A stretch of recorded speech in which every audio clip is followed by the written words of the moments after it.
নমস্কার বন্ধুরা, মন্টিস কিচেনে আপনাদের স্বাগত। অনেক সময় দেখবেন ইলিশ মাছ খাওয়ার পরে লেজাটা পড়ে থাকে, কাটার ভয় কেউ খেতে চায় না। সেই লেজাটা দিয়ে আপনাদেরকে একটি রেসিপি করে দেখাচ্ছি। এই একটা লেজা থেকে সন্ধেবেলার টিফিনে 3 থেকে 4 জন আরামসে খেতে পাবেন। প্রথমে কড়াই বসিয়ে জল দিয়ে মাছটা ছেড়ে ঢেকে সেদ্ধ করে নেব। যতক্ষণ না সেদ্ধ হচ্ছে আমি 2টো আলু সেদ্ধ করে নিয়েছি, সামান্য একটু নুন দিয়ে ভালো করে মেখে নেব। মাখা হয়ে গেছে, এবার চলুন ব্যাটারটা তৈরি করে নিয়ে নিয়েছি বেসন, পরিমাণ মতো নুন, একটু হলুদ গুঁড়ো আর সামান্য একটু সোডা। এবার জল দিয়ে ভালো করে ব্যাটারটাকে তৈরি করে নেব। ব্যাস, ব্যাটারটা তৈরি হয়ে গেছে। আমার এদিকে মাছটাও সেদ্ধ হয়ে গেছে দেখুন। এবার ভালো করে খুন্তি দিয়ে ভেঙে নেব। ব্যাস, ভেঙে নিয়েছি, আর একটু সেদ্ধ করে নেব। ব্যাস, সেদ্ধ হয়ে গেছে।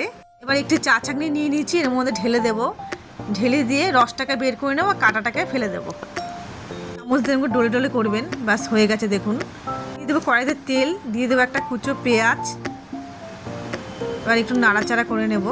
এবার দিয়ে দেবো টমেটো। একটু নরম হয়ে আসলে দিয়ে দেবো হলুদ গুঁড়ো, লঙ্কার গুঁড়ো, নুন, অন্য একটু রসুন। রসুন বেশি দেবেন না, সামান্য একটু দেবেন, না হলে কিন্তু ইলিশ মাছের গন্ধটা পাবেন না, যে ইলিশ মাছের চপ খাচ্ছেন।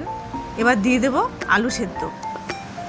এবার একটু নাড়াচাড়া করে দিয়ে দেবো মাছের পেস্ট। এবার নাড়াচাড়া করে ভালো করে শুকিয়ে নেব। এবার শুকিয়ে এসছে, দিয়ে দেবো কাঁচা লঙ্কা কুচি আর ধনে পাতা। ব্যাস, এবার শুকনো শুকনো করে নিয়ে ব্যাস হয়ে গেছে। এবার ঠান্ডা করে নেব।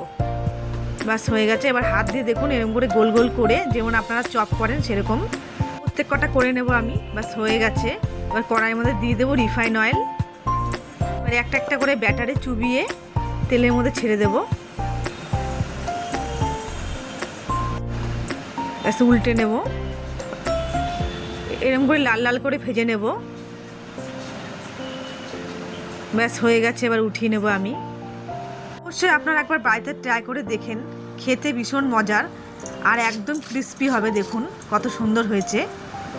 এই রেসিপিটি আপনাদের ভালো লেগে থাকলে লাইক, কমেন্ট, শেয়ার আর চ্যানেলটিকে সাবস্ক্রাইব করে দেবেন।